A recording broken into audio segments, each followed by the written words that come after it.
Good morning, everyone. Welcome to this meeting of the Employment Committee. Sorry we're in the dark at County Hall, but these things happen. You probably got a much brighter outlook if you're dialing in this morning. And without further ado, as usual, the meeting is being broadcast live on YouTube, and they will also be available for viewing after the meeting. The link is available on the Council's website. We do have a mix of officers attending in person and presenting virtually, so I will clarify the arrangements at the start of each item that we deal with today.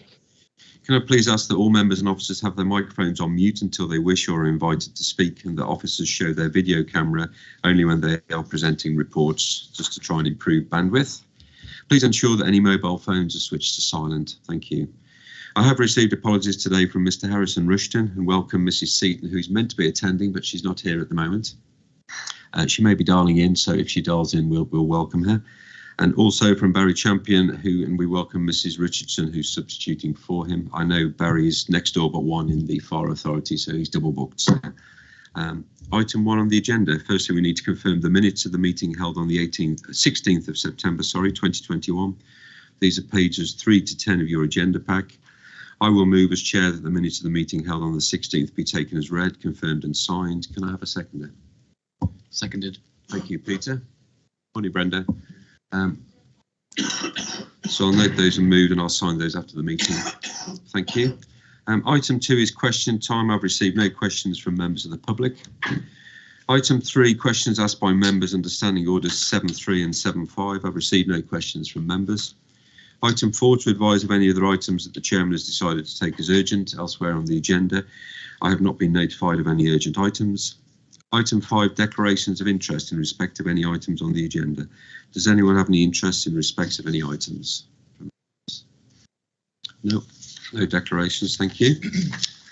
We move to our first substantive report, which is item 6, which is the Staff Survey 2021. This is pages 11 and 22 of your agenda packs. Sarah Short, the HR Services Manager, and Joe Miller, Head of Business Intelligence, are both attending remotely and will present this report. Sarah, I understand you're introducing the report. Thank you. That's correct, Chair. Thank you. Good morning. As has already been mentioned, I'm Sarah Short. I'm the HR Service Manager within People Services. This report provides the committee with a summary of the outcomes and actions identified from the 2021 staff survey. And in a moment, I will hand over to Joe to talk through the results in more detail. A full staff survey is conducted every 2 years across the council, and this survey, the 2021 survey, ran through June and July. We did see a decrease in the response rate, particularly from the last survey in 2019. So there was a drop of around 54% in the number of respondees that we had. This decrease was noted across all departments, with corporate resources experiencing the largest decrease, whereas the higher response rates were in public health and also in chief executives. We are going to make the detailed results available to all staff and managers, and there's a round of DMT meetings going on at the moment. Before I hand over to Joe, I would just like to mention some headline results. What we have seen across the survey is an improvement in the overall result. The average for questions 1 to 19 in this survey was 82.2%, which represented an increase of 1.4% since the survey in 2019. We've also noted from this survey that respondents over grade 13 and those who are part-time less than 10 hours are significantly more positive. However, colleagues with disabilities, as has been the case in previous surveys, are less positive than the organisation as a whole. In terms of some of the individual question responses, you'll see from the report that 94.5% of respondents said that the council is a good employer, and a further 92.8% believe that the council is committed to equality and diversity. In terms of managing in the workplace, 91.9% believe that their manager supports flexible working, and that may be that has seen an increase, and that may be as a result of the way we've been working since the pandemic. And 88.6% believe that their manager values their opinions and ideas. 91.1% feel trusted to carry out their job effectively, and 90.3% feel that they are treated with fairness and respect. At the opposite end, in terms of responses, are the lower ratings. Again, this has been an issue in previous surveys. 58.5% of respondents said that stress at work did not affect their job performance. And 64.8% felt that change is well managed within the organisation, although it should be noted that that has seen a significant increase since the last survey. And in a moment, as I said, I will hand over to Jo to look at these issues in a little bit more depth. In terms of actions as a consequence of the survey, as in previous years, departmental management teams have been asked to review the results with HR business partners to identify the top areas for consideration and the actions required. The results, which Jo will go into in a little bit more detail in a moment, indicate that those actions will vary from department to department. In terms of recommendations, the committee is asked to note the summary of the outcomes and the actions identified, and to support the approach being taken to address the findings of the survey. So if I can now hand over to Jo, who will present the findings in a little bit more detail. Thanks, Sarah. So I'm Jo Miller from the Business Intelligence Service at the County Council, and we run the survey and produce the analysis. So hopefully you can see the dashboards now that I'm presenting. So as Sarah says, we're just going to run through the headline results. So these dashboards are currently available to heads of service, but in due course they will be made available to all staff, as we have done in previous years, and members also.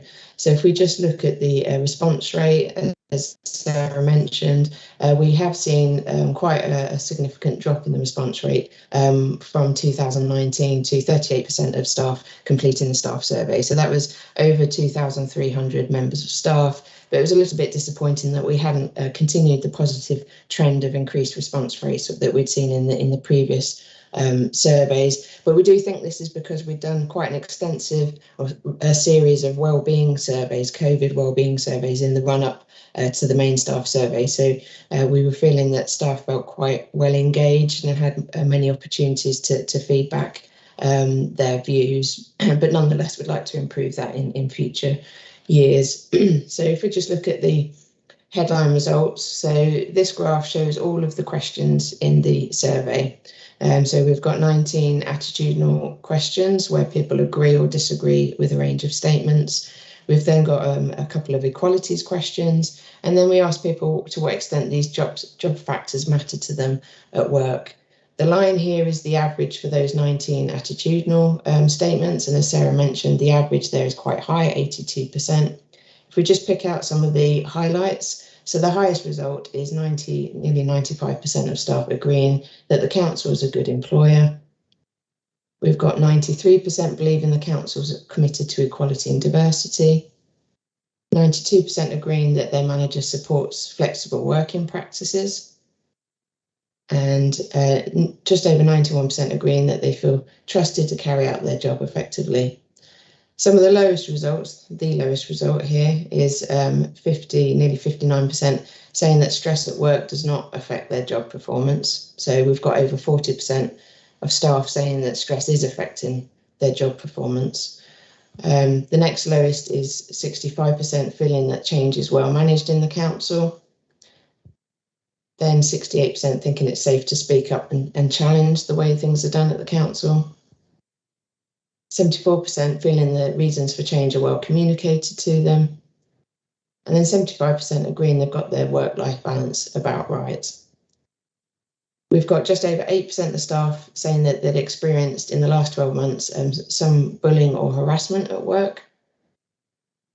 we've got 28% saying they'd felt some level of discrimination at work in the last 12 months. And then in terms of these job factors, we've got 83% saying that work-life balance matters to them a great deal at work. So that's the highest factor that they rated, followed by job satisfaction. 81% said it mattered to them a great deal. Then 58% pay and benefits. And we've got 39, nearly 40% career development. So if we just add to this view the results from the previous survey, which was in 2019, we've got a better graph that I'll show later that does show the change over time.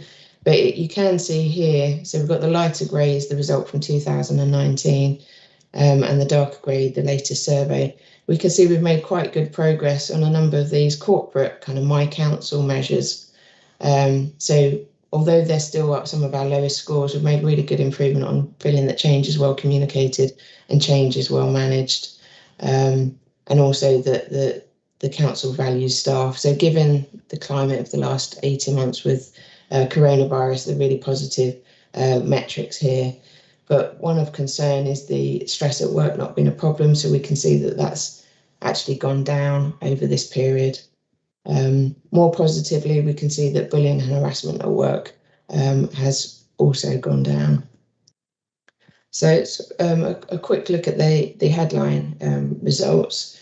If we then just look at how that pans out for different demographic groups and departments, we've got the 19 attitudinal questions down the left-hand side.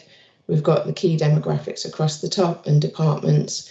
And just to explain the colour key here, the orange dots signify where the result for that demographic or department is statistically significantly more positive than the council result overall. And the blue indicates where it's significantly less positive. So I think the key thing here to note is disabled staff have again shown that on nearly all questions, they're significantly less positive than the average for the council overall. And you can see there's other pockets where there's less positive results from staff who prefer to self-describe their gender, of other religion, those who are off-site. But we can see those on grade 13 above tend to be more positive than the council average. If we just look at change over time, so we've been running this survey. This is the 9th survey now. So in this view, we've got the questions 1 to 6, which are the kind of corporate My Council type questions. The colour indicates if it's a statistically significant change since the last survey. So we can see we've got a number of significant improvements, and many of these questions are continuing an upward trend that we've seen over a number of different surveys. So, for example, feeling that change is well managed has steadily increased since a low back in 2012 of 37%, now up to 65%. Feeling that the council values its staff has also increased, change well communicated, and those My Council corporate questions average overall. If we look at the My Manager section of the survey, we can see there have been a couple of significant improvements, feeling that managers keep staff well informed and feeling that the manager supports flexible working, both significant increases. And then finally on the My Job section, the questionnaire, a significant improvement with satisfaction with flexible working opportunities. However, this is where we can see the question around stress has actually declined. So more staff are now experiencing stress at work that's affecting their job performance. If we look at the percentage point change for those questions, you can see the biggest improvement was around the question around feeling that the change is well managed at the council, followed by satisfaction with flexible working opportunities, feeling that change is well communicated, feeling that the council values its staff, that My Council section of the questionnaire overall, feeling that managers support flexible working and that managers keep staff well informed. These are all statistically significant changes, as denoted by the darker colours in the colour key. The one significant decrease, as mentioned, is stress at work not being a problem. So a decrease of over 4 percentage points since 2019. If we look at how that pans out for different demographics and departments across the council, so again, the attitudinal questions 1 to 19, A orange triangle denotes a significant improvement since the last survey. So you can see lots of improvement across the board for different demographics and departments. But we can see this stress question a problem across a range of demographics and departments, as well as having a say in how I work and satisfaction with work-life balance for those who are part-time staff. We then look at how the equalities questions have changed over time. We can see bullying and harassment has decreased since the last survey for a range of demographics, no opinion. Then staff saying they'd like to improve meetings, particularly team meetings and team building, improve communication methods, particularly face-to-face and office meetings. So I think this is sort of showing the COVID climate that we experienced over the last 18 months. And then the management of communications, being kept informed and more transparent and honesty and openness. The next question I want to look at is just the question 25. How would you change or improve one thing about the council? What would it be? The top code came out as better pay structure, pay for performance, with 193 comments out of over 1,600. Then a generally positive comment or not applicable. Then workload, work-life balance and reducing pressure and stress. So this may be linked to the other stress question that we've seen, and so particularly relating to workload. Improve IT, equipment, system, software. And then quite a few comments around flexibility and remote working from home. Many of these comments related to staff expressing a wish for this to continue beyond COVID as they found it beneficial to them. So in summary, considering the last 18 months, 2 years that we've experienced, it is quite a positive survey overall, particularly around the My Council corporate metrics. But we have got some concerns around stress and workload. And again, the results from disabled staff are of concern. If there's any questions. Okay, thanks, Joe. Yeah, just before I go to members, I'll just ask Gordon just to come in and just wants to say a few words. Yeah, just to wrap up a couple of points, kind of just building on what Joe said there. I think considering the 18 months that people had had by the time they filled in the survey, there are a lot of positives to draw on. And I think it's very easy just to focus on the areas of concern and where we need to make improvement. And we obviously will focus on those, but it's just worth focusing on the positives as well, and what people think of the council as an employer at very different levels. We're obviously going to be creating action plans at corporate and departmental levels, and we have started some specific work. So the Equalities Board has commissioned a piece of work around the concerns and perceptions of staff with disabilities, because again, survey on survey, there's a gap, and we're concerned about that. So we're doing some more specific work there. I think stress, there's probably a range of factors which I'm sure members will want to explore, but just a couple of observations from me. It's not just stress at work, it's stress affecting job performance. And I think if we take the last couple of years or the 18 months, that people had where there was enforced remote working for some, a number of colleagues were furloughed, frontline service delivery was arguably much more challenging during lockdown, a whole range of factors that have affected people. And I think what comes out now is, as we move to the next phase, and you've got a report later on ways of working, it's really important how we implement that and how we get our hybrid working and our balance right for people. And we continue to focus on well-being. And if you look at some of the national stuff just over the last couple of days, uncertainty spreading over the next few months. It's winter, it's dark, it's cold, etc. We need to keep the focus on people's well-being, stress levels, and therefore performance and ability to work. So that was all I really wanted to add. Okay, thanks, Gordon. I've got a couple of members who want to ask questions or make comments. So first of all, Peter. Thank you, Chair. Just a few comments really. I just wondered if we look at, in terms of the insights we get from these surveys, whether we look at promoters and detractors. So I've seen something called a Quest survey, where in organisations people are asked to kind of rank particular questions, 1 to 10, and if they're above, say, an 8 out of 10, they're a promoter of the organisation, of the department, of a particular thing. If they're below 6, they're seen as a detractor. So maybe those are the kind of people that you want to focus on in terms of actually, trying to bring them into that kind of promoter arena. So it'd be good to get some comments on whether or not we consider that kind of thing. Just 2 further points. In Appendix C on page 21, I can see the kind of the grid of the various questions that were asked.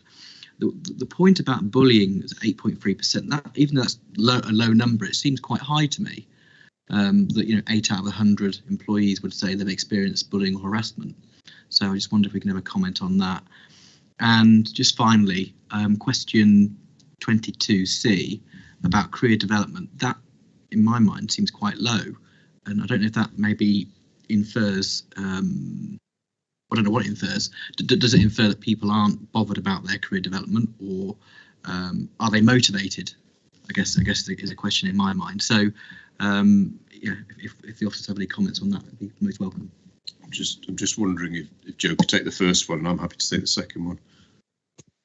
Yeah, I can comment on the Net Promoter questions, which you've mentioned there. They are really useful questions, and we do actually ask them in, we've got 2 surveys, a new starter survey that people are asked within the first 3 months of joining the council, and also a survey of those leaving the council, and we do include those questions there, particularly of interest of those choosing to leave the council, whether they are promoters of the organisation or not, but we don't have that particularly in this staff survey.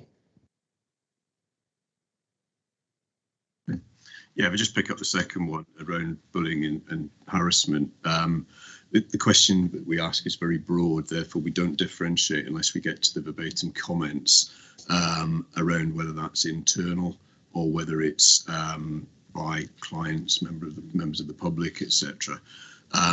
What we have done, though, is we've had some conversations recently at senior management, corporate management team around what we believe are increased incidents externally with members of the public and or clients around bullying, harassment or hate incidents, and a bit of a gap in our policies around routes that managers can use and support that staff can get. It's all there, but the routes weren't very clear. So we've created some, an additional piece of guidance, some flowcharts, etc. And we're also making a statement around zero tolerance, and that gets complicated because if we're providing services to vulnerable people, zero tolerance can't mean that we just take that service away, but we have to make strong statements about our expectations of behaviour, etc. So zero tolerance in the context of our service delivery and our internal policies and procedures, and the fact that we will use those and we will work our way through those depending on the individual issues. So just to reassure you, there's some work and response around that as well. Thank you. Louise. Thank you, Lou. I was concerned at seeing the amount of people who feel stress is a very big problem. I know that we've had COVID, etc., but going to flexible working, some people, that's okay. Other people find that a stress in itself. Are we teasing out where we can support people and where it's obviously other things that are coming into play? And also, I agree with Peter about the bullying, and I'm quite concerned about, it's over a quarter of the disabled are experiencing it and discrimination. And when you read it, they see disabled people seem to feel that the organisation is telling them how to work and what they need to do, etc. But I'm worried about the voice back from those people, because they seem to be concerned about being able to speak up and challenge. So it seems to be okay with us telling them how we're going to work and keeping them informed, but how are we hearing their voice? I'd like that. Thank you. Shall I have a go at this one? And then if any colleagues want to join in, feel free. I think in terms of stress, that's why I wanted to draw that one out just before the questions. I think we are duty bound to tease it out. And some of this may come up in I think the last item that we've got today around ways of working, and perhaps we can just have a bit of a focus on that as we go through that discussion and presentation. But it absolutely links to our wellbeing offer. I think we talked in the last meeting about the quality and diversity, if you like, of our wellbeing offer, and it's really important that we continue to focus on that. Not only that we actually get to the people who are finding it quite easy to hide, perhaps behind a screen. The managers aren't necessarily asking them who they are, those sorts of things, and make sure that we're as inclusive as we can be. Trying not to use the hard to reach areas, but you know what I mean. I think in terms of bullying, and the specific point that you've made around colleagues with disabilities, the work that we've just started, which I know Mark's on the call, and I've been just exchanging messages about it, but we're thinking about how we can potentially get either some focus groups up and running, and also some external validation and challenge as to what we're doing and how we're working, so that actually it becomes a bit of a bottom-up approach rather than top-down, which is what you're implying. Okay, I don't know if any other colleagues have got anything to add. Just leaving me to it. Joe. Thanks. Yeah, I just add to that on the issue of stress. When we look at the questions, we see that the work-life balance question is quite positive, and we see the flexible working questions are quite positive. But from the comments, it looks like it's workload. So work-life balance, people are happy with. Flexibility, people are happy with, but perhaps it's workload that's causing the stress. But just a caveat to that, the disabled staff do seem less positive around the flexible working. So there's perhaps more to do to investigate that. Louise, do you want to come back in? Yeah, I was just going to say, sorry, you said it was quite a broad question about bullying, etc. I think it would be useful to know how many are external and how many are internal. It would really help the organisation to be able to deal with that. Yeah, I think what we've tried to do with the staff survey is get validity over the number of surveys that we've done, and Joe may wish to comment on that. So we've asked a consistent question. I think we'd have to find other ways to get into that outside the survey. So it may be something that we can pick up in the action plan. Yeah, we did ask it broken down by internal, external in previous surveys, and we didn't see that changed very much over time. But we can bring those results back to committee from previous surveys. But I agree with Gordon, probably need to tease out the complexity of that outside of this particular survey. Okay, thanks, Joe. It is interesting. I mean, sorry, Richard, just before I come to yourself, 38%, 2,323. I think people may have been survey weary, but I think there's certainly ways that we could sort of chase. I mean, Democratic Services chase members all the time for our survey responses, and it's quite a process that we do. So, yeah, I think we do need those measures. I think overall the 82.2%, I think that's very good in what we've just gone through in this report. It's obviously 18 months we've been under lockdown and what we've had to deal with. So I think that is, I think 82% is good. I think the points that have been raised, can be looked at in more depth. So. Before I finish, I'll go, Richard. Thank you. Just following on the discussion about bullying, I very much agree to differentiate where the bullying comes from. Do you dig a bit deeper and ask those who say they're being bullied to evidence that without wanting to suggest you disbelieve them? I think actually seeing the evidence would be, I think, very helpful. Among other things, it would help to assess different perceptions of what bullying is. So do you dig as far as that, or do you tend to dig as far as that?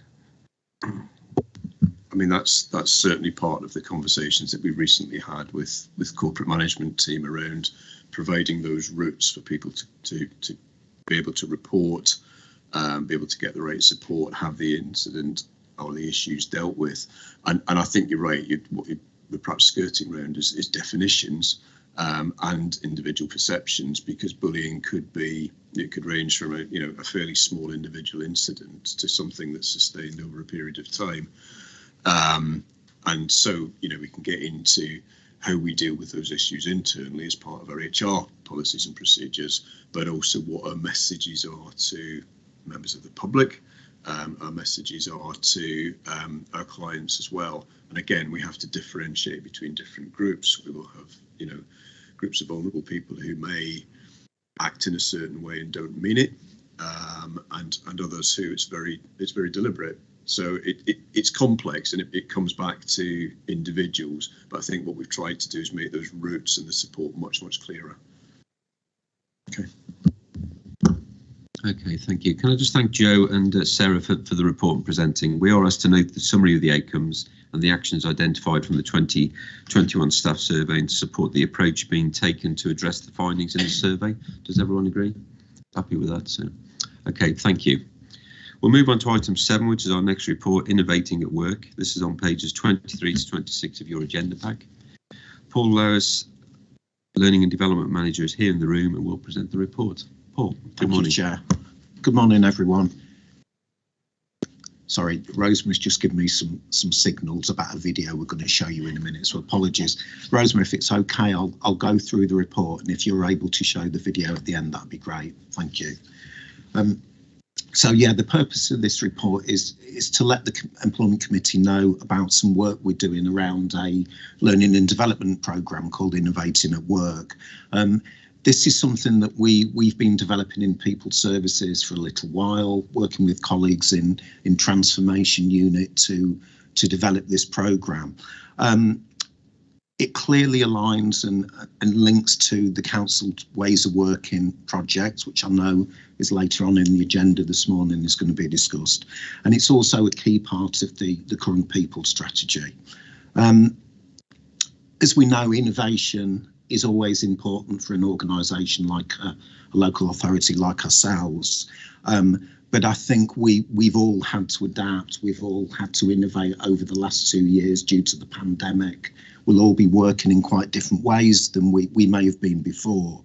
And we certainly acknowledge the hard work of managing.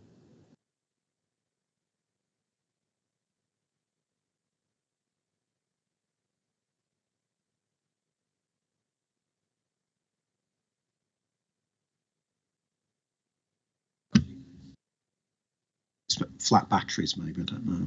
I will keep going, or tell me if it goes off again. Thank you.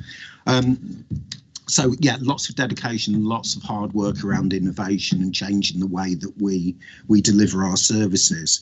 So I think it's also important to say, in terms of innovation, we've got a very effective transformation unit within the organisation that supports that whole scale change.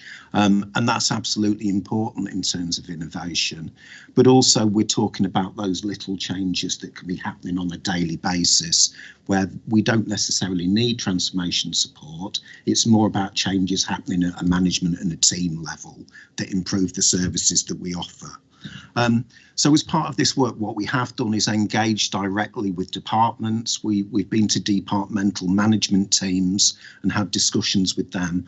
I think it's fair to say management teams have been really positive about this and have really wanted to contribute to the work. So what we've managed to do is develop some videos from that we're calling innovation stories, that really give examples of how in each team or each department that innovation has taken place. And that's something we'll share with you at the end of this report. And I understand, I think Democratic Services are going to have one as well. I think Rosemary is meeting with a colleague this afternoon in L&D. So we're hoping to have a really good spread of innovation stories across departments. So in terms of our aims, what do we want to do with this programme? It will be open to all managers, it will be open to all employees. Really what we want to do is equip them with that confidence, the motivation and the skills to drive innovation and continuous improvement within their respective areas. And also, I guess, a bit of a link to productivity. Are the ways that we can do things in a different, more productive way? So you can see in point 7 within the report, we've picked out a number of outcomes there. So there really is something about confidence and capability, but a little bit, I think, about that mindset of continuous improvement and having those conversations around improvement and innovation on a regular basis. One of the other areas that we hope this will support is that collaboration across departments and across teams. So there's that kind of effective joint working. In terms of building that innovative culture, we know it's not something that's going to happen overnight, but the organisation has made a really good start. And I think if we can have managers and their staff feeding into this, having regular conversations around innovation, and staff sharing that innovation and those kind of ideas that make service delivery more effective. Because what we'd like to get to is that as a council, we have a reputation for innovation. And we've certainly, when scoping this work, we had conversations with external organisations, including the NHS. I think it's fair to say when we had engagement with other local authorities, it feels like we're slightly ahead in terms of this work at the minute, which I guess is where we'd like to be, really. So in terms of how we're going to deliver this programme, it's going to be quite a mixed approach. We will have on the Learning Hub within the council for staff, we'll have digital resources. So we've got e-learning on there. We will have the videos that I've already talked about. We've also already had some workshops, I think 4 delivered over the last couple of months. The feedback from learners who attended those has been overwhelmingly positive. So we're looking at running some of those workshops again. What we would also like to do once the programme has become established is run a recognition event, whether we do that in the real world, if you like, or we do it online, where actually people can share best practice around innovation, and we can also acknowledge those changes that people have brought in. In terms of the resource implications, we will be doing this all internally with the resources in people services, but also utilising some of the training budgets we hold centrally, so we can commission those external workshops which have been so successful. In terms of recommendations for Employment Committee today, really it was just about that the committee noted the work that we'd started and was ongoing. And that we had your support to continue, really. I don't know whether I'm happy to take any questions now or whether you want to take questions after the video.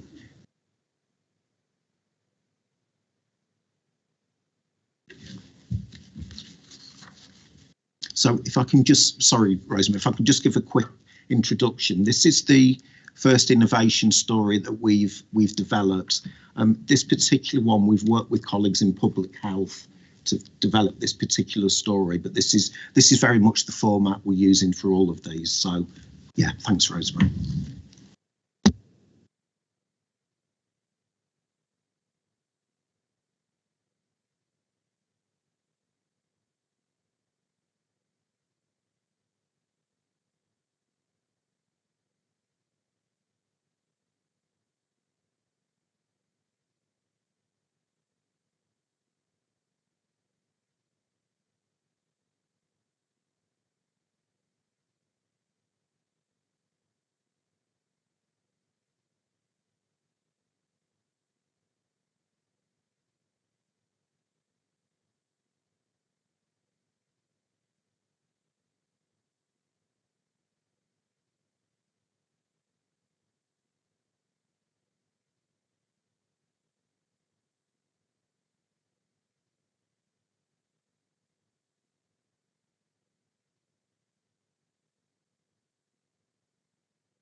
Thank you, Rosemary. Apologies for those who were looking on the YouTube feed. Obviously, the sound wasn't able to come through on the presentation, so apologies for that. We did hear it quietly in the room. So, Paul, is there anything else you want to add just before I go to any questions? No, I think that was it for me. Thank you, Chair. What we will be doing is continuing to develop more of those innovation stories and sharing them across the organisation. Do any members have Louise? Do you want to come in? It is interesting that was timely with the health that what we've just been dealing with at the moment, and certainly it was. I'd have to say I hope that Arthur, Archie, and Annie may have been electric vehicles, but maybe we couldn't source them quick enough. And it was interesting. I always thought Teletubbies had 4 colours, but I'm sure I saw a grey Teletubby in that last video that was there. So it's yeah, Louise. I think they've been renamed for Christmas. I just wondered what the uptake for e-learning is, because a lot of organisations, it's hard enough to get people to the PDF documents, watch the videos. So we're not mandating e-learning, because you're right, some people like it, some don't. So we just need to make sure that we've got a bit of a mixture for people. In terms of members' access, more than happy to work in my team to make sure if there is content that you'd like to access within your area of the hub, we can absolutely do that. Okay, thanks, Louise. I have no other show of questions or comments from members. I think the innovation stories, yeah, the more the merrier. I think that's a really good point. I think certainly whenever I've seen the fact that those teams were going out during the COVID period, yeah, we've retweeted and re-messaged them on Facebook. So I think it's been an excellent service. And I did see a statistic as to how many kits and packs you've actually handed out. I think it was part of the annual report, the compendium report. And you know, it is phenomenal the reach that we've had. So, Richard. Thank you. I couldn't hear very well, but I got the gist of it, even though it was faint in the room. Very interesting and nice, fun, amusing way of presenting things. I didn't quite catch on to whether you were picking out or wanted to pick out, I'll call them learning points from your experience of producing that for colleagues. What went well, what didn't go so well, what would we do differently next time approach. Yeah, thank you. There is an element of that within the stories, and I think when Joshna talked about it, she talked about some of the challenges that they'd had to overcome. So what we've tried to do with the stories is, even if people are working in different service areas, different teams, there are still some core things that people may be able to relate to. And what we will be doing is ensuring that that's reinforced with some of the other learning materials that will be available as well as the stories. Thanks, Paul. I've got no other comment. I mean, it is interesting. I mean, members' involvement, I think. Sorry, have I got Gordon, fire away just before I close it then? Thank you. Yeah, it was just a really quick comment, because I think it was really good to have a COVID-related example, because I think this, in some ways, kick-started this piece of work. We had some great examples all the way through, but particularly at the start of the pandemic, around just cutting through a bureaucracy, about much better collaboration and a real change in culture, and a real can-do attitude. And it's capturing that and getting that continue, so that we don't just fall back to previous ways of working, but we learn and carry on in the same vein. That was all I wanted to add. Okay, thank you. It was interesting, your little narrator in that one. I thought that was Rosemary narrating the story. I thought the little character looked very good. And obviously in members, we have some members that are very sort of photogenic and very sort of modern with their sort of media skills. And I'm sure they'd love to get involved if ever that's something you can look at. So yeah, no, absolutely happy to do that if it's something that members wanted to do. Okay, thank you. Can I thank Paul and obviously Caroline for joining him as well this morning. Thank you for your report. We are asked to note that the work has been achieved and the approach has been developed to support innovation. So I think everyone would agree with that. So thank you for that and good luck. So thank you.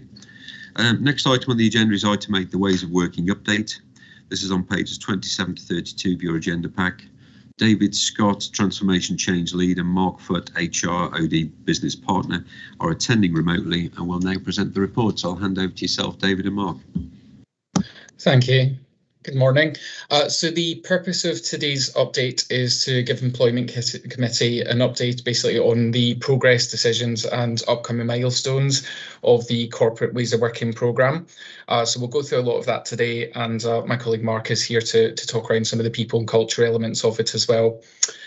So just to set the scene really, so the Ways of Working programme is a key aspect of the Council's strategic change portfolio, and that's governed under our Transformation Delivery Board. It does also incorporate key elements of our people strategy for 2020 to 2024, and some of them have been described today in a bit of detail. So just a bit of background really as to the programme. So in October 2019, our chief officers gave approval for us to proceed with a different programme that at the time was called the Workplace Programme. And the key aims of that programme are very much around promoting a culture of flexible and smarter working, enabling the rollout of new technology. And the aim of that was really to improve performance, productivity, work-life balance, and also allow us to provide cost reduction in terms of our property estate. That programme was about to be launched to the organisation in March 2020. And unfortunately, very bad timing. That also is when the COVID-19 pandemic hit. So we cancelled the launch event, and that was very much when we went into lockdown. So the programme focus diverted entirely to supporting the organisation with being COVID compliant and supporting with wellbeing. So at the end of 2020, the programme team came back together and rescoped the programme into what is now known as Ways of Working. 2020 gave us quite a lot of insight. Obviously, there was a lot of bad things that happened, but it did also lead to a lot of different ways of working and different ways of thinking around how services would deliver service delivery, and really thinking about the positive aspects that you could take from working remotely. So the programme team rescoped this Ways of Working programme, which very much includes the previous scope of the Workplace programme. It's still around looking at how we can drive smarter and flexible working, how we can better utilise technology, and of course how we can enable a cost reduction and sustainability to the authority. But it does take that to the next level. So I'll describe in detail in the next section around how the organisation views itself as working. And of course, it does incorporate, like I said before, key elements of our people strategy for 2020 to 2024. So we launched this programme to senior managers and in the wider organisation in the early part of 2021. What we did do is quite an extensive planning exercise, which was launched to all senior managers. And what we'd asked them to do is conduct a action planning exercise to basically work through with their services and consider everything from service delivery, customer service, productivity, performance, well-being. What do you need to work most effectively in the future? So we have a wealth of information in that report, and you know that's also available, and we're taking some appropriate action on the back of that. But the key thing to really tease out from that report is it points to us working in a much more flexible way moving forward as an organisation. So the headline figures are included in the report, but they point to across the board, on average, around 70% of staff at any given point may be working remotely. That's obviously quite a large shift versus what we had previously, and it's much more bold and ambition in relation to the previous Workplace programme. That figure, of course, is not a flat figure across the authority, so it very much differs based on the service that is being delivered, and that's really been thought through of the lens of what is the most effective way for managers to run their services. So in light of that, obviously, we've then taken that and thought, right, well, what does that mean for the authority and how we move that forward? So what I'm going to do is touch on some of the scope and key deliverables of the programme. So it's probably summarised into three key strands. So I'll cover off technology and workplaces, and then I'll hand over to Mark to talk around people and culture.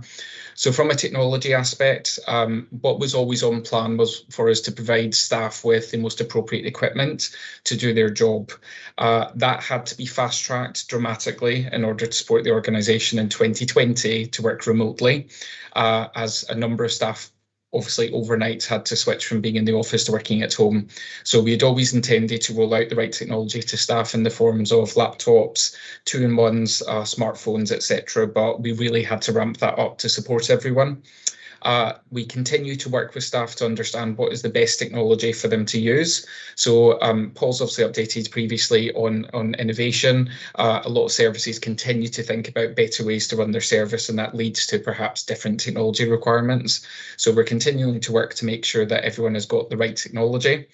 What we've also put behind that is a centralised funding model to ensure that the devices, as they reach end of life, they are replaced. So we've got a constant ongoing basically supply of equipment that will enable staff to work as productively as possible. In terms of our workplaces, I'll skip ahead, sorry, one point and then hand over to Mark. We're putting a lot of work into our workplaces as a result of this. So with the need for less staff presence, as I've described previously, so around 70% remote working, this obviously gives us an opportunity to do things a bit differently.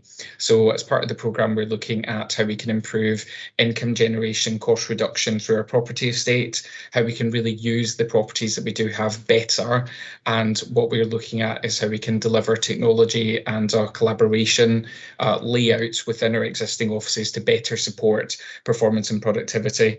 So I'll talk about that in a bit more detail in the next section, but if I just hand over to Mark to talk around the people and culture deliverables of the programme, because they're equally as important.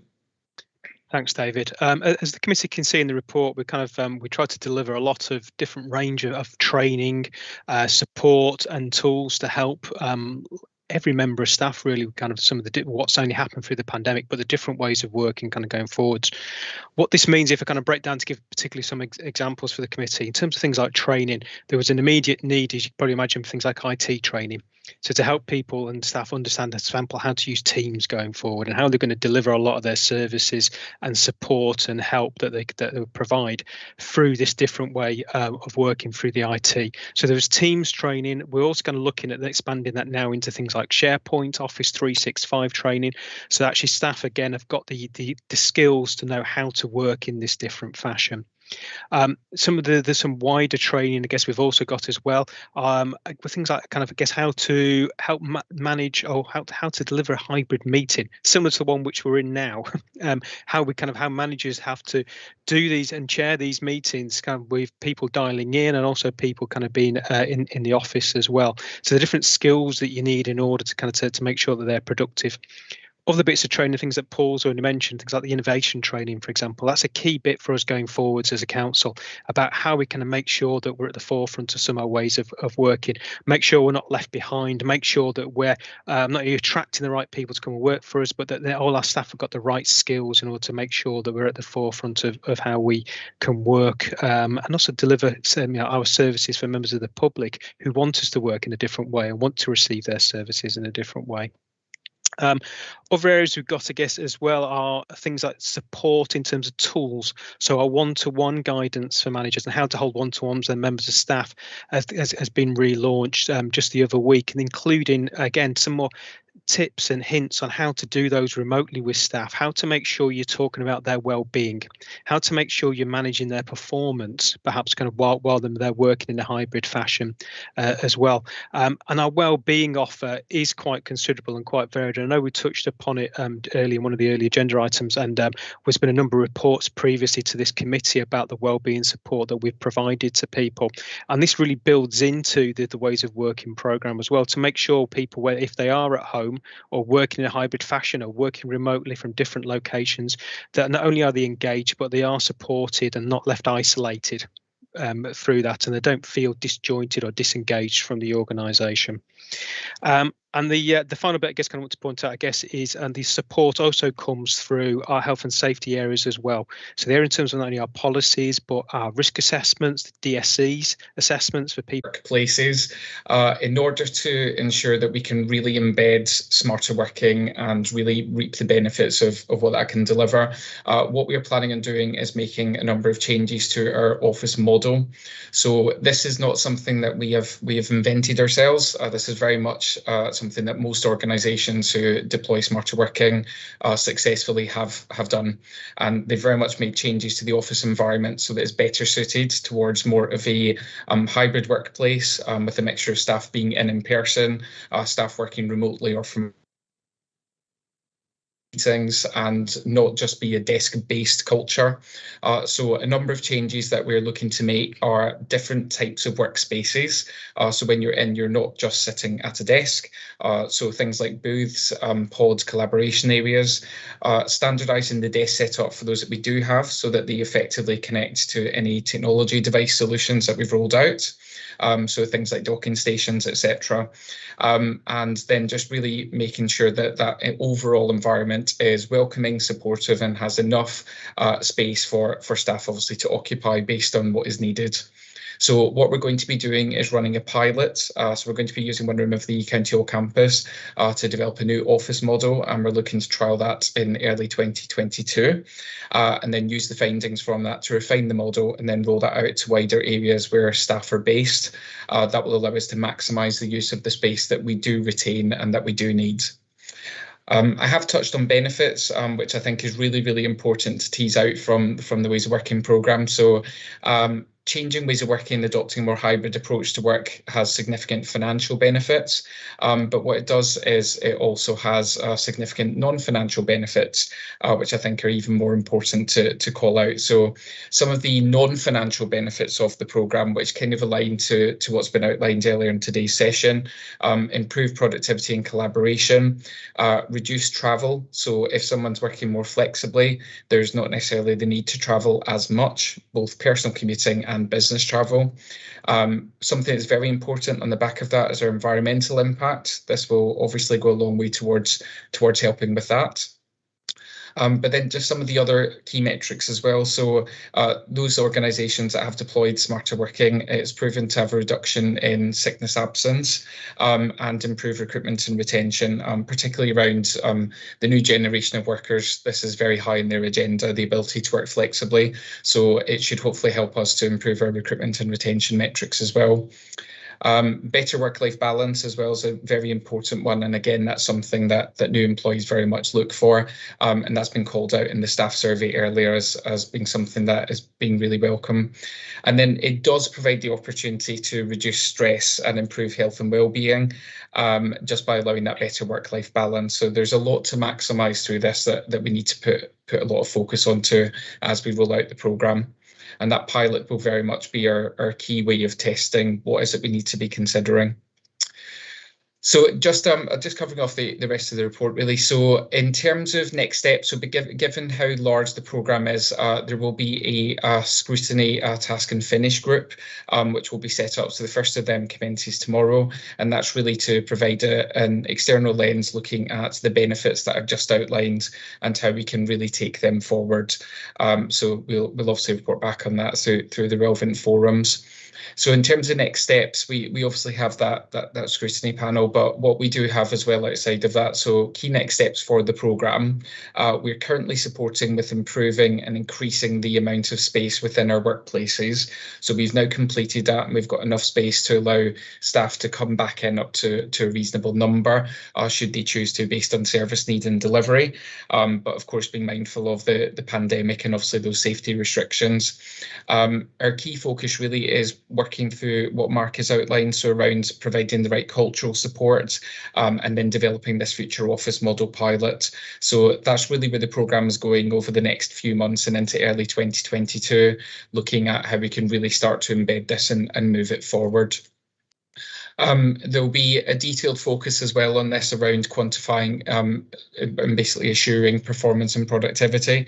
So we know that a key arm of this programme, it has the ability to really improve performance and productivity of the organisation.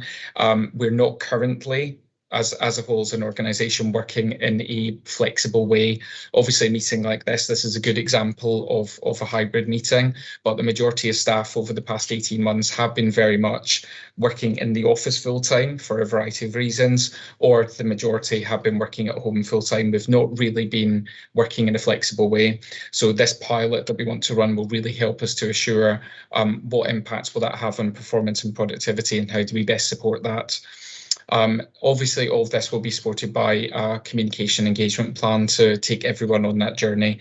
And we've done a lot of comms and engagement over the past year, and we will continue to next year. There is significant resources employed to support this programme of delivery, but it does have the opportunity to more than return an investment, and there are significant financial gains as well to be had. So really there's a lot to go after, and we're going to put our full energy behind making that a reality. So just to summarise before I hand back over to Mark really briefly, so hybrid working has got the capacity to deliver significant benefits to the County Council, not just financial, but of course non-financial, many of which we've already heard today, and these will be realised through that culture change and driving more modern and effective ways of working. So the committee's asked to note the contents of this report and key focus on next steps. I'm just going to hand over briefly to Mark before we summarise, just to talk around equality and human rights implications of the programme. So over to you, Mark. Thanks, David. Yeah, I just want to particularly kind of pull out sections 22 and 23 of the report for the committee, and the acronym that's in there, EHRIA, is the Equalities and Human Rights Impact Assessment. And what hopefully the committee can see from that, as set out in the report, is that we have kind of undertaken an impact assessment of the work that we've done, and refreshed that kind of as time has gone on, as we've understood more about the way in which we work and the way in which it's impacted on people. And those impact assessments, they look at people and our staff kind of by different characteristics, the impact it can have on them. And I think that particularly probably addresses the point that was raised earlier about, say, our disabled staff and the impact on them. So I think what we can see is that not only have they been considered, but they've been worked with, and discussions will continue to work with. I know David, for example, particularly went to the disabled workers group and talked to them about this project, the ways of working, understanding some of those points, some of the issues that they may be raising, the concerns that they have as a group, so that we can feed that into the work in which we're doing to kind of make sure again that they're supported. The other areas, I guess, kind of identified by the impact assessment are those individuals with caring responsibilities as well. And that's kind of, I guess, from a positive way, hopefully kind of some of the different flexible ways of working that we can put in place will help some of our staff who have got those caring responsibilities to make sure that they're discharged at the same time as continuing to work and provide us with some good quality service as well. So thank you just for the opportunity just to clarify those little points at the bottom. I think as David kind of set out the recommendation for the committee, there are set out in the paper. David, is there anything else you wanted to add? To it, or no, I think we've covered everything, Chair. So I'm happy to take any questions. Okay, thanks, David. Thanks, Mark. To me, with lead member for resources, the paragraph 17 was sort of eye-watering. I mean, the cost and the potential savings there, you just don't think about the business mileage that you'd save by obviously getting this right. And I think the work the report you prepared there, very detailed. It's very thorough. I think it covers all angles from sort of working and staff. I was pleased scrutiny are looking at it with the working group, task and finish group, and obviously they're involving Peter Bedford, obviously, who's our lead member for COVID recovery and ways of working. So I'll hand over to yourself, Peter, if you want to make any comments or questions. Thank you, Chair. And I'd like to thank the officers for the hard work that's obviously going into this project, which is a huge undertaking over the coming months and years. I guess to start with, when I first got elected to the County Council in 2017, I was extremely frustrated about a number of the ways that we were working in terms of some quite antiquated ways of working. And as a working member, and trying to kind of adapt to being a councillor and having a full-time job, it was quite frustrating that some of our kind of established practices weren't agile or modern or flexible. So it's really good to see this project taking off and seeing that we're modernising as an authority, and actually we're being flexible and adjusting to the modern age using technology and more flexible ways of working. So that's just my introduction there. In terms of a few points I want to pull out, on page 28, paragraph 7, we've got the table there around the kind of anticipated utilisation working remotely of the different departments. I think David did mention this, but I just want to kind of reiterate that these aren't fixed, these aren't set in stone in terms of, children and families can only be in 30% of the time, they have to be working remotely 70% of the time. The project really is looking at actually what is the right level for the individual departments to deliver the best service possible. So I think it'll certainly come out of the pilot scheme in terms of this is an evolving piece of work where all of those insights and learnings from the different departments will feed into it. So if actually highways need to be in more, they need more space, then the programme will flex to adjust to that, to make sure that we're actually delivering the right level of service to our residents, our customers. I mean, David's touched on the kind of technology piece. I think it's really good that we're now moving that way, and we're in a hybrid meeting this morning. I think even if it wasn't for COVID, it's the right approach because we can reduce our mileage. We've got members all over the county that have to travel long distances to get to meetings, and it reduces our carbon emissions. So if people can work just as well on a project from home a couple of days a week, then I think that's a good thing for the authority and for the environment. On paragraph 13, David also mentioned this around the pilot scheme that's going to be launched early in the new year. Having spoken to the leader and cabinet colleagues, I think it'd be really good if all members of the county council are invited to look at that pilot scheme and look at the new space that's being created to support that kind of collaborative ways of working. So I'd put that on record that I'd really like to see that happen once the pilot's up and running, that members get an invite to that as well. Paragraph 14, I mean, a point that I've made with Gordon and Gordon agrees on is that we need to make sure that we're kind of monitoring performance here, and we need to make sure that any benefits that we say we're going to deliver are being delivered. And I think those kind of ticks, those bullet points under point 14 are really good metrics to kind of benchmark ourselves against. So when we look at this in 6 months, a year's time, have we actually seen a reduction in travel? Have we seen a reduction in absence leave? Have we seen better recruitment and retention of staff? All those bullets that are listed under 14 I think are really good metrics to kind of benchmark ourselves against. So I'd like to see in the future, once the pilot's completed and we're up and running with this project, to actually look back at that and say, have we delivered what we said we were going to deliver? I won't talk too much about the finances because Lee's kind of alluded to them, but obviously there is a potential, significant savings for moving forward with this project. So, I mean, overall, I welcome the report, and I welcome any further comments that members have. Chair. Thank you, Peter. I have 3 speakers. I have Louise, Kevin, and then Brenda. So, thank you. Thank you.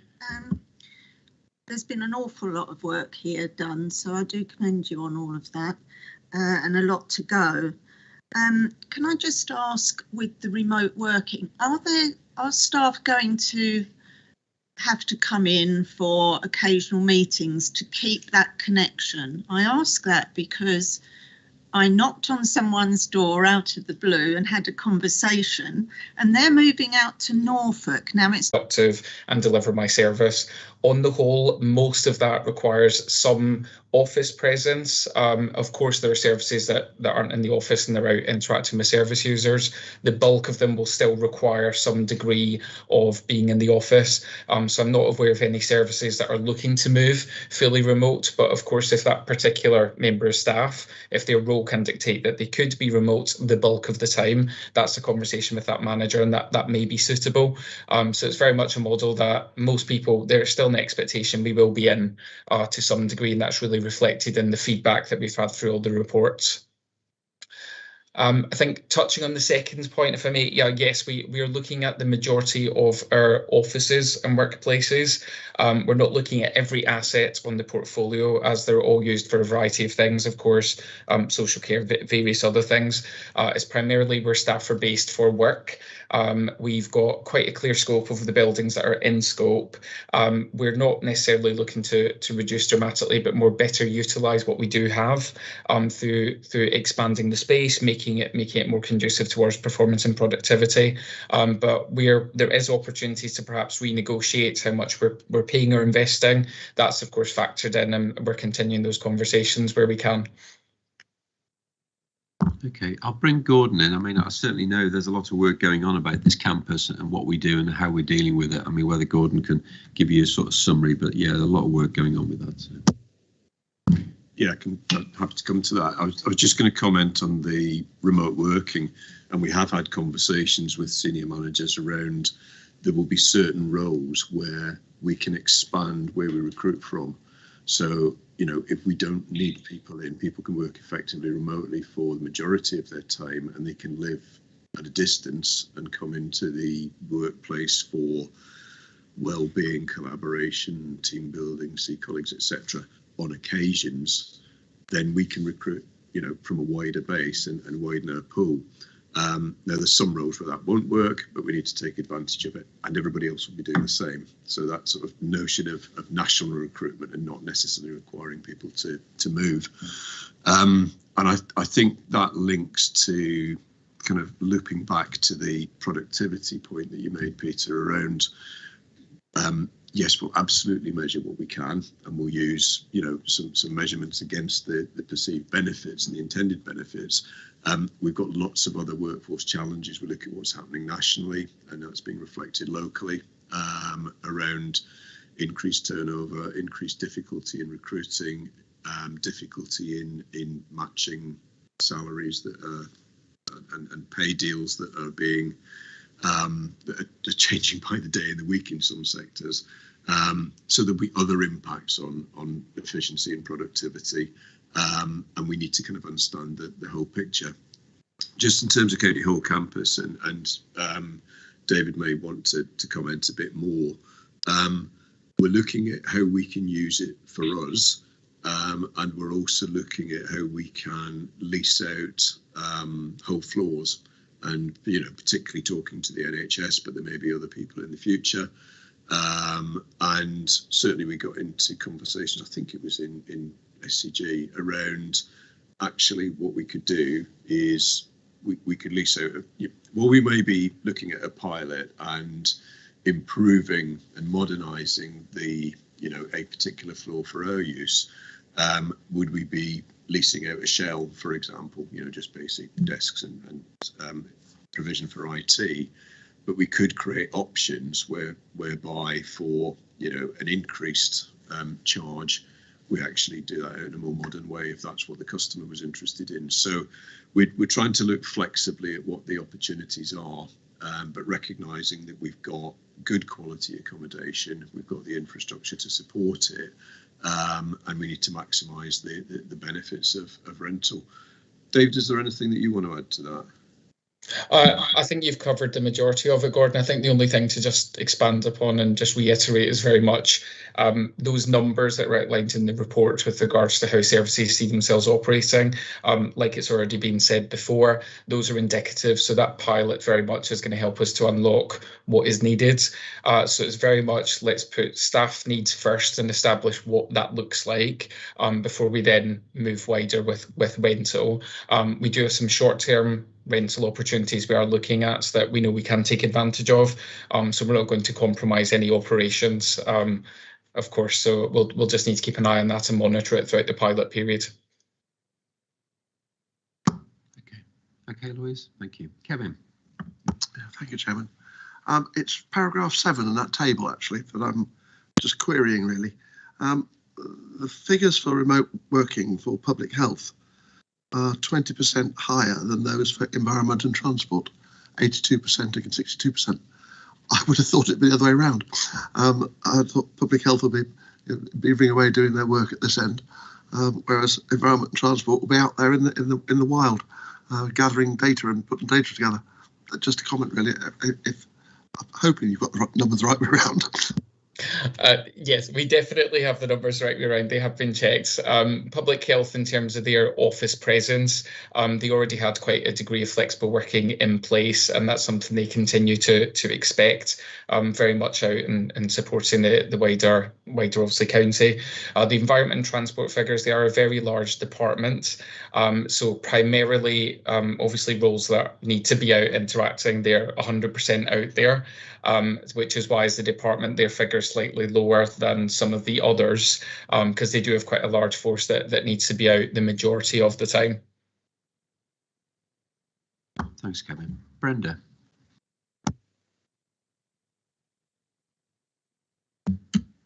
Thank you, Chair. Mine's not a question, really. It's a comment. had the occasion on earlier this week. I went on a launch event in northwest Leicester, and I didn't recognise anybody, and they were either working for the county council as outreach workers or for the district councils. So I was able to be a fly on the wall because nobody knew who the heck I was, and it was very interesting. And whilst I was looking at one exhibition, there was about 5 all talking about remote working and different ways of working. And a girl, one of the ladies was saying that she craved company, or she thought she craved company, because she turned up for work one of the days and didn't get anything done. She says and I was so frustrated by lunchtime. I had to go home to be able to get something done. I seemed to be more organised at home. But then one of the people that she was living with lives in an open plan apartment. So they found it very difficult. So what I'm saying is flexibility is extremely important to be built into this. And as you say, that the savings that could be made from this, it's very, very important, but also stress levels, because obviously that one that came into work, she felt stressed, but in a different way. So flexibility would ease a lot of stress for people as well. Thank you. Thanks, Brenda. That's an interesting comment. So I think everyone's asked and raised any comments that they wish to make. I mean, the only one I'd make is room 700 sounds very black and white and sort of bland. Perhaps we need to give them names. Perhaps we need an Archie or Annie sort of to each of the rooms. But I know there's a few rooms in County Hall, but if we're going to have less rooms, perhaps we can name them all like the committee rooms that we're in today. So we are asked to note the contents of this report with a focus on the next steps, which are aimed to drive improvements as outlined in the report to the council's ways of working and deliver on the benefits of the outlined in the report. Does everyone agree? Okay, thank you. Thank you for your report, David, and Mark, thank you. Our final report. Thank you. Agenda item 9 is the organisational change policy and procedure action plans. This is on page 33 to 38 of your agenda pack, and Rosemary Whitelaw, as head of our Democratic Services, is here in the room and will present the report. Rosemary. I'll be extremely brief. You members receive this report every single meeting, so I think you know what it's all about. It's an update of the current action plans, which contain provision for compulsory redundancy and details of progress in their implementation, and you've got the 2 appendices that include that, and you are just asked to note the report. Thank you. Okay, thanks, Rosemary. Are members happy that we note the report as presented? Yes, okay, we're happy with that. And obviously it contains provision for compulsory redundancy and details of the progress in their implementation. So thank you for that. Item 10 on the agenda is any other items which I took as urgent. There, as mentioned earlier, there aren't any. So it just leaves for me to say the item 11, date of the next meeting of the committee is scheduled to be held on the 3rd of February 2022 at 10 AM. Can I thank you all for attending? Can I wish you all a Merry Christmas, because we are in December, and I'll close the meeting now. Thank you.